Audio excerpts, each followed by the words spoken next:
श्री स्वामी समर्थ.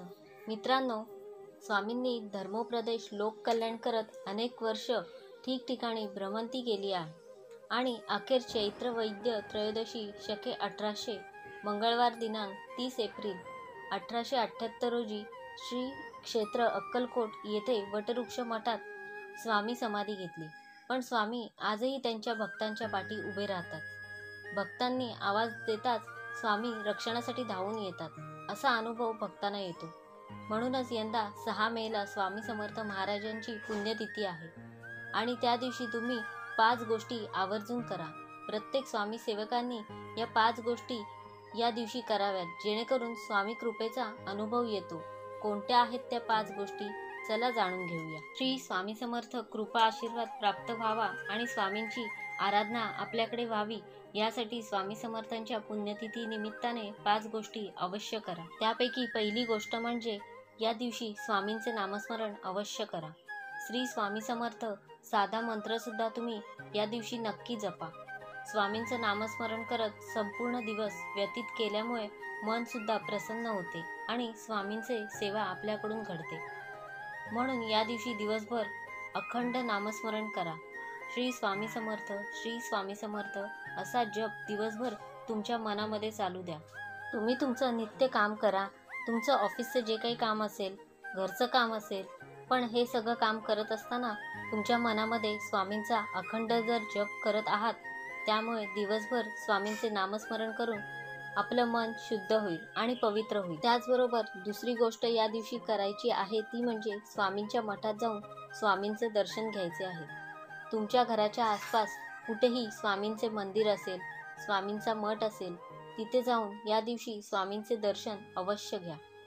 तुम्हाला शक्य असेल तर तुम्ही अक्कलकोटला जाऊन सुद्धा स्वामींच्या समाधीचे दर्शन घेऊ शकतात. पण अक्कलकोटला जाणे शक्य नसेल तर तुम्ही तुमच्या घराच्या आसपास असणाऱ्या स्वामींच्या मंदिरात जाऊन स्वामींचे दर्शन अवश्य घ्या. त्यानंतरची गोष्ट त्या दिवशी करायची आहे ती म्हणजे दान धर्म. गोरगरिबांना यथाशक्तीप्रमाणे दान करा. मग ते वस्त्रदान असेल, अन्नदान असेल किंवा इतर कुठल्याही प्रकारचं दान असेल, तर ते जसं तुम्हाला जमेल त्याप्रमाणे.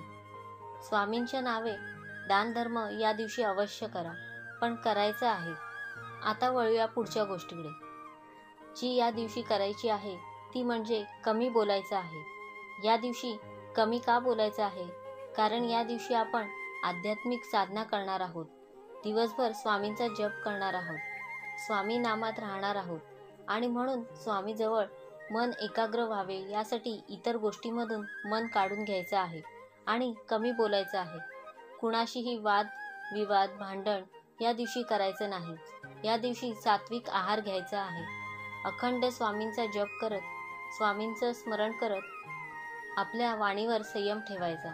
या दिवशी कोणासाठी सुद्धा शिव्याशाप आपल्या तोंडून बाहेर येऊ द्यायचं नाही.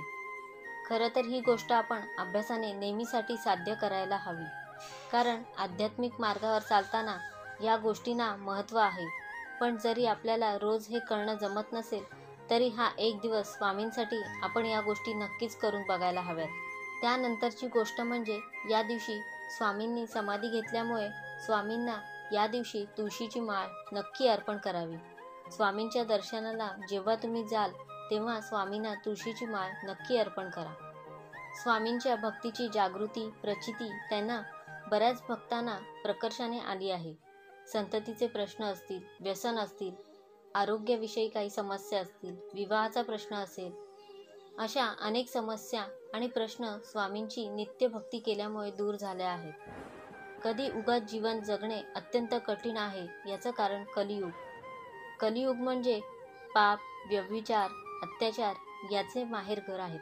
कलियुगातील नीट आयुष्य व्यतीत करण्यासाठी आपल्याला एका खंबीर, धीट आणि धडाडीच्या भूमिकेत जाऊन जगावं लागतं. यासाठीही स्वामी समर्थांची भक्ती आपल्याला तारू शकते.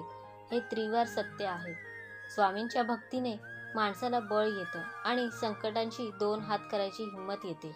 म्हणूनच स्वामींची नित्यसेवा आपल्या हातून घडावी, नित्य भक्ती स्वामींची आपल्या हातून घडावी. कमेंट बॉक्समध्ये श्री स्वामी समर्थ लिहायला विसरू नका, कारण इतरांना सुद्धा त्यातून प्रेरणा मिळेल. श्री स्वामी समर्थ.